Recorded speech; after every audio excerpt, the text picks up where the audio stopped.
முதல்ல 1999 வந்தேன் இங்கே. அப்போது ஆரம்பித்த ஸ்டேஜு எனக்கும் அப்போ அவ்வளோ ஞாபகம் இல்லை. ஃபஸ்ட்டு யோகியை மாத்திரம், யோகியோட டிவோட்டி இங்கே இவங்க கோவில் ஆரம்பிச்சிருக்காங்க, அந்த அளவு தான் தெரியும் அப்போது. ஆனால் அப்போ வந்துட்டு போனது. அதுக்கப்புறம் யோகியோட திருவண்ணாமலை நிறையா போயிருக்கேன். ஆனால் எனக்கு இங்கே வரக்கூடிய பாக்கியம் கிடைக்கல அதுக்கப்புறம். ஆனால் இப்போ ஆனால் ஒரு சுவாமிக்கு இங்கே ஒரு பாத பூஜை பண்ணணும்னு 2018 வேண்டிட்டேன். இங்கே பாத பூஜை காணி மடத்தில் வேண்டிட்டு, பகவானே எனக்கு இந்த காரியம் நல்லபடியாக நடந்து முடிஞ்சதுன்னா உங்களுக்கு நான் பாத பூஜை பண்ணுறேன் அப்படின்னு வேண்டினேன்.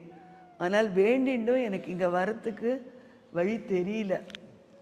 அதனால அப்போ யோகியோட இது எப்படி அழிச்சுன்னு போகிறார், என்ன பண்ண போகிறார் அப்படிங்கிற இது எனக்கு தெரியல.